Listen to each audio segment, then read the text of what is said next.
Hi. This thing happened to me a few months ago. I just need to share it with somebody. It all started at my friend's party. He's an artist who rented out a loft in the industrial part of town. If you can picture what a place like Detroit looked like in the 1920s, that's what this area looks like. A bunch of old turn-of-the-century factories crammed into 10 blocks. Most of them are abandoned. I partied a little too hard that night and decided to crash on a couch at the loft. I woke up at around 4 a.m. The sun wasn't out yet, but you could still make things out in the dim blue light. I went to the bathroom, carefully tiptoeing around the people that were passed out on the floor. As I was taking a piss, I tiptoed to look out the bathroom window, and I saw the panorama of deserted urban decay. So I went back to the couch and tried to fall asleep. And after about 45 minutes of staring at the ceiling, I decided that I didn't want to be there any longer. I swallowed my pride and decided to wake my girlfriend up to beg her for a ride, since walking around the vacant streets at this time was not an option. And, well, being an awesome girlfriend, she was totally cool with it, and told me that she would be there in about half hour, and that she'd give me a call when she was outside. My phone died 10 minutes later, so I decided that I would sit by the window and watch for her car.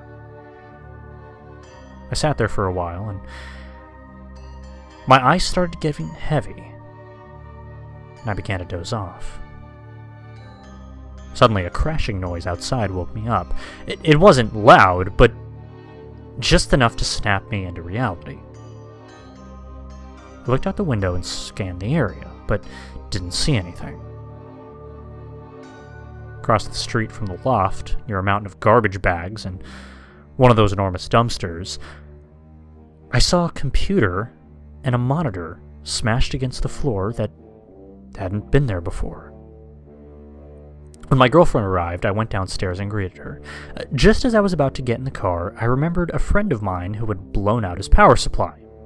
So I decided to walk over to the dumpster and see what I could salvage. Now, the monitor was worthless, but the tower seemed to have suffered almost no damage. So I put it in the trunk, and we drove off. About a week had passed, and I had completely forgotten about the tower until my girlfriend called to let me know that it was still in the trunk and that she wanted it out. And that night I brought it home. Before I took it apart, I decided to hook it up to my monitor to see if it still ran, and to my surprise it did. It ran Windows XP and looked like it had been wiped clean. I decided to do searches for words like tits and pussy in hopes of finding some secret stash full of weird, deviant porn the previous owner had forgotten about. Morbid curiosity, I guess. But, well, the search came up nothing. Searched for picture files, nothing. Then I searched for movies, and one file came up. It was an AVI inside a folder titled Barbie, hidden in the Windows System 32 directory. This is where it gets disturbing. I played it. The movie was about an hour long, and it was made up of what seemed like raw exported footage. The footage was of this woman sitting on a chair and talking against a white backdrop. I skipped through most of the movie, and it was all about being the same continuous shot. I decided to sit through the footage and find out what she was talking about. 15 seconds into the footage, the audio goes completely bad, and her voice is drowned in harsh static and background noise. Couldn't make out a thing. I decided to input the footage into Final Cut and try to mess with the levels to isolate her voice. It helped a little, but I still couldn't hear what she was saying. And I was intrigued now. I began to really pay attention to her face and body language. It seems that she's being asked some kind of questions, because she stops at times to listen and then continues talking. About 15 minutes into the footage, her face begins to redden and contort as if the questions are bothering her. But she continues to answer them anyway. Shortly after, she begins to cry. She sobs hysterically for the duration of the film, and one of the few words I could lip read was skin.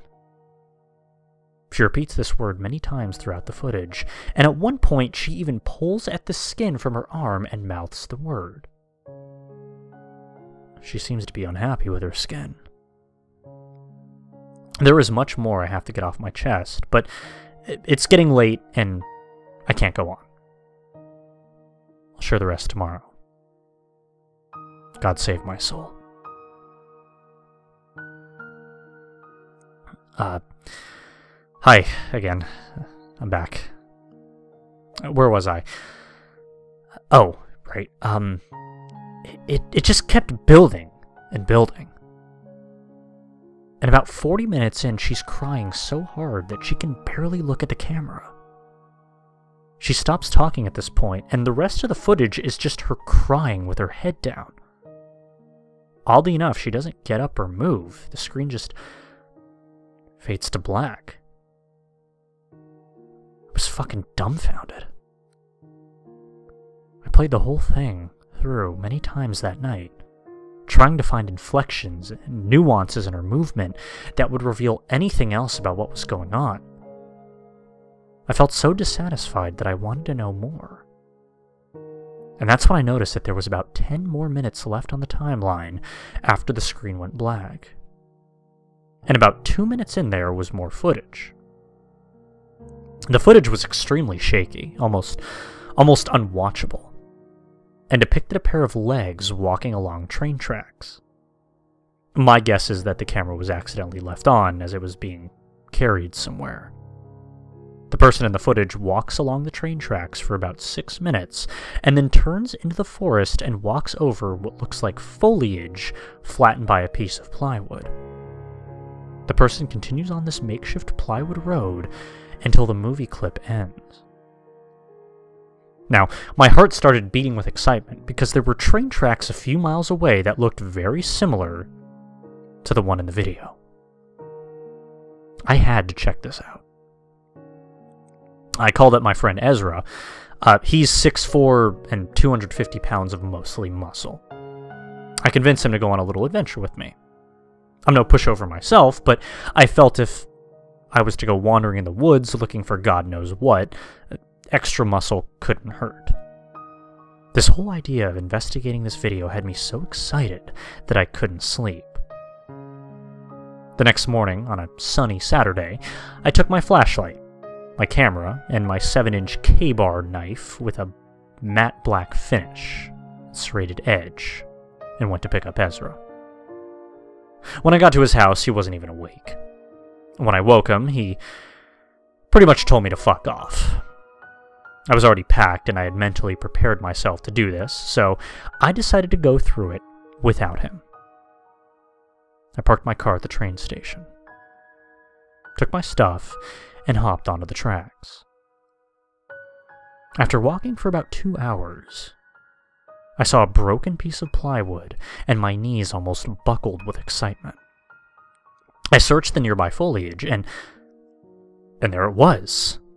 A little plywood trail leading into the forest. I walked slowly along the trail, paying close attention to everything. I'd stop occasionally, kneel down, and listen for anything or anyone, but it was so quiet. This was one of the most nerve-wracking things I've ever done. I didn't know what to expect at the end of this trail. The dense tree line gave way into a little island of grassy field. And then I saw it. A house consumed by the forest. And from the looks of it, no one had lived there for maybe 20, 30 years. I got my camera and snapped a few pics. A few yards away from the house was a tool shed made of rusty sheet metal. I just sat there among the trees for a while, absorbing everything. I didn't want to go into the open field. I had this bad feeling that someone would see me. It took me a while to muster the courage to go up to the house. The door was partly opened. I pushed it in with the flashlight and was relieved that the house was actually very well lit, so I put my flashlight away. I got my camera and took a few more pictures. There was no furniture. The floor was riddled with bricks and wood and rubble, and some of the walls had huge holes in them. When I went in further to explore, I saw some things that I didn't pay much mind to in that moment. But now that I think about them in hindsight, they greatly disturbed me. The first thing that seemed a little odd was one of the doors in the first room, that I presumed led to the basement. It seemed a little too new to be in this house. It was also the only door in the house that was locked. Also, when I made my way up to the second floor, I saw some chairs and a fold-up table that also seemed a little too new to be there. But what disturbed me the most, for some reason, was the bathroom. The dust on the mirror had been wiped away, and in the bathtub, I saw a clear plastic tarp that still had water droplets on it, when I presume it was washed clean. That's when I heard something moan really loud, and that's when I jumped the fuck out of the second-story window and ran back to the house. Halfway there, I realized the moaning was most likely a water pipe expanding or contracting. And that little moment of relief gave into the horror, which I felt when I wondered why the water would be running on an abandoned house in the middle of the fucking woods.